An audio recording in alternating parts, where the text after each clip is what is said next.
প্রিয় প্রবাসী ভাইরা, বড় একটা ফাঁদ কিন্তু আপনাদের জন্য পাতা হয়েছে। সাবধান না হলে আপনিই বিপদে পড়বেন, আপনিই ধরা খাবেন।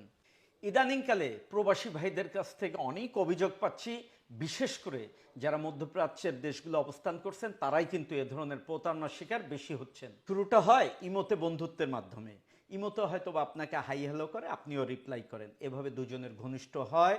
প্রথমে দরকারি কথা, এরপরে মিষ্টি মিষ্টি কথা। এই মিষ্টি মিষ্টি কথা শুনে আপনি কিন্তু তার প্রতি আকর্ষিত হন। আপনার তথ্য নেয়, আপনার পরিবারের তথ্য নেয়, আপনার বন্ধু বান্ধবের তথ্য নেয়, আপনার ফেসবুক আইডি নেয়, ফেসবুকে কিন্তু সে আপনাকে ফ্রেন্ড করে নেয়।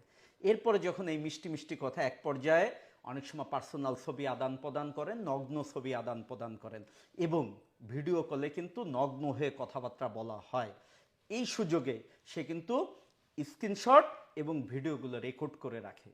এরপরে শুরু হয় ওই মেয়ের আসল প্রতারণা। এতদিনের প্রেম ভালোবাসা সবই ছিল ফাঁদ, সেই ফাঁদে পড়ে গেছেন আপনি। এখন ওই মেয়ে আপনার কাছে টাকা চাইবে।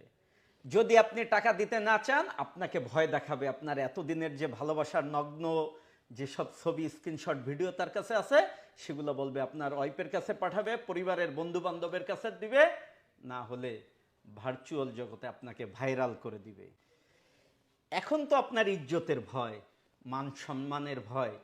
যদি এইসব ভিডিও ভাইরাল করে দেয়, পরিবারের কাছে, বন্ধু বান্ধবের কাছে, সন্তানের কাছে মুখ দেখাবেন কি করে? এইসব ভয়ে আপনি কিন্তু তার চাহিদা মতন টাকা দিতেই থাকবেন। একবার টাকা দিয়েই আপনি ভাবছেন যে বেঁচে গেছেন, তা কিন্তু নয়। এতে সবেমাত্র শুরু। এরপরে আপনাকে বারবার এভাবে আপনাকে ভয় দেখাবে, টাকা নিতে থাকবে। আপনার প্রবাসে অর্জিত যে টাকা তা তো নিবেই, এরপরে আপনি বন্ধু বান্ধবের কাছ থেকে, বাড়ির থেকে বিক্রি করে হলেও মানিজ্যতের ভয়ে আপনি কিন্তু তাকে টাকা দিতেই থাকবেন। এমন বোকামি করা যাবে না, এমন ধরা খাওয়া যাবে না। ইমো, মেসেঞ্জার, হোয়াটসঅ্যাপ বা সোশ্যাল মিডিয়ার যে কোনো প্ল্যাটফর্মে কোনো মেয়ে হাই দিলেই লাভ দিয়ে উঠবেন না। সুন্দরী মেয়ে হাই দিলে, ছবি পাঠালেই গলে যাবেন না। কোনো অপরিচিত মেয়ে যদি আপনাকে নগ্ন ছবি পাঠায়, আপত্তিকর ভিডিও পাঠায়, বুঝে নেবেন যে তার কোনো খারাপ উদ্দেশ্য আছে, আপনি কিন্তু বিপদে পড়তে পারেন। এ ধরনের দেখলেই এই সম্পর্ক থেকে সরে আসুন।